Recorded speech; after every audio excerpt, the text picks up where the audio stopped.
지금 대한민국 노사 관계에 거대한 지각 변동이 예고되고 있습니다. 기업의 리더십이라면 또 관련 업무를 하고 계시다면 반드시 아셔야 할 새로운 게임의 룰이죠. 오늘 그 새로운 지도의 핵심을 저와 함께 하나씩 펼쳐보겠습니다. 자, 그럼 이 새로운 지도 본격적으로 한번 들여다볼까요? 대체 뭐가, 얼마나, 어떻게 바뀌는 걸까요? 모든 변화의 시작점, 가장 근본적인 변화부터 짚어보겠습니다. 핵심은 딱 하나입니다. 바로 노동쟁의라는 말의 의미, 그 범위가 어마어마하게 넓어진다는 겁니다. 지금 보시는 이 이미지처럼 과거에는 굳게 닫혀있던 경영권이라는 문에 새로운 길이 열리는 것과 같다고 보시면 됩니다. 이게 무슨 뜻이겠어요? 바로 지금까지는 상상도 못했던 안건들을 이제 교섭 테이블에서 마주해야 한다는 의미입니다. 자, 이렇게 노동쟁의의 범위가 넓어지면서 지도에는 말하자면 세 개의 새로운 뇌관이 생겼습니다. 언제 터질지 모르는 분쟁의 불씨가 될 수 있는 영역들이죠. 지금부터 이 낯선 영토들을 하나씩 탐험해 보겠습니다. 자, 이 지도를 한번 보세요. 기존의 노사관계라는 익숙한 대륙 옆에 전혀 새로운 섬 세 개가 불속 솟아난 겁니다. 첫째가 경영상의 결정이 고용에 미치는 영향, 둘째가 인사제도의 규칙 그 자체, 그리고 셋째가 명백한 단체 협약 위반입니다.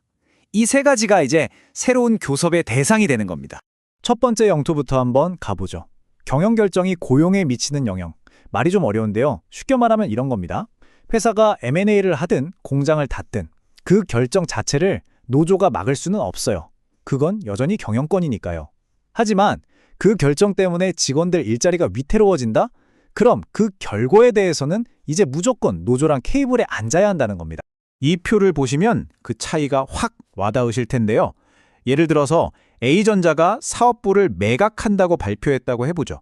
과거에는 이건 온전히 회사가 알아서 할 일이었습니다.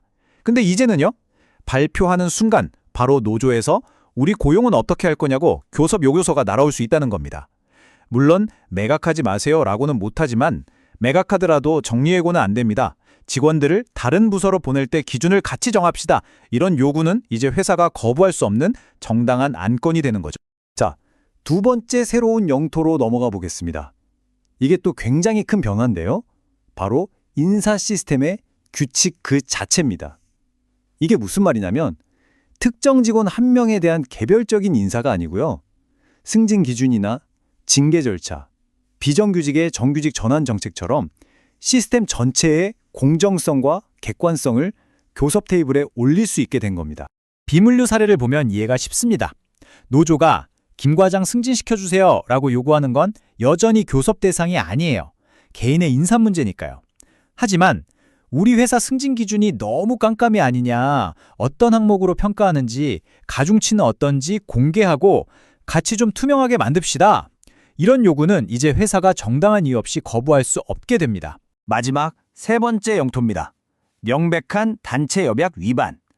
여기서 제일 중요한 단어는 바로 명백한 이 세 글자입니다. 이건 뭐 해석하고 자시고 할 것도 없이 누가 봐도 명백한 위반이다 싶으면 예전처럼 길고 긴 소송전으로 갈 필요 없이 그걸 이유로 바로 합법적인 파업에 들어갈 수 있다는 겁니다. 어마어마하게 강력한 카드가 생긴 거죠. C건설 사례를 볼까요? 단체 협약에 전 조합원에게 기본급의 200%를 성과급으로 지급한다고 도장이 딱 찍혀 있는데 회사가 경영이 어렵다고 지급을 거부해요. 과거에는 어땠죠? 노조는 소송 걸고 몇 년을 기다려야 했습니다. 여기 그림처럼 아주 꼬불꼬불한 길이었죠. 하지만 이제는요? 200%라는 숫자가 명확하잖아요. 그럼 노조는 곧바로 파업이라는 고속도로 직선 코스로 갈 수 있게 됩니다. 이제 단협에 적힌 문구 하나하나의 명확성이 즉각적인 리스크와 직결되는 셈입니다. 자, 지금까지 새로운 영토 세 군데를 둘러보면서 어떤 위험이 있는지 쭉 살펴봤습니다. 좀 아찔하시죠? 그렇다면 이 거대한 파도 앞에서 우리는 대체 뭘 어떻게 준비해야 할까요? 이제부터가 진짜 중요합니다. 우리의 생존 키트를 한번 챙겨보겠습니다. 이 키트 안에는 4가지 필수 아이템이 들어있습니다. 첫째, 위험 지점 스캐너입니다. 우리 회사에 터질 만한 뇌관이 어디 있는지 미리 샅샅이 스캔해보는 거죠. 둘째, 대응 시나리오입니다. 노조가 이렇게 나오면 우리는 이렇게 대응한다는 논리를 미리 탄탄하게 만들어두는 겁니다.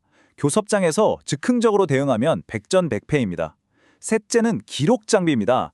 애매한 단연 문구는 없는지 점검하고 모든 중요한 결정은 왜 그렇게 했는지 근거를 문서로 착착 남겨두는 거죠. 마지막 넷째, 그리고 어쩌면 이게 근본적인 해결책일 수 있는데 바로 소통 채널입니다. 모든 분쟁은 결국 소통이 막힌 곳에서 골마 터지기 마련이거든요. 지금까지 변화의 내용과 대응 방안을 살펴봤습니다. 어쩌면 이 모든 것이 거대한 위기처럼 느껴지실 수도 있겠습니다. 그런데요, 여기서 관점을 딱 한 번만 바꿔보면 어떨까요? 정말 흥미로운 지점은 이겁니다. 역설적이게도 가만히 뜯어보면 이 새로운 법이 회사에 요구하는 것들이 사실은 전부 좋은 경영의 기본이라는 겁니다. 투명한 인사 시스템, 근거 있는 의사결정, 열린 소통.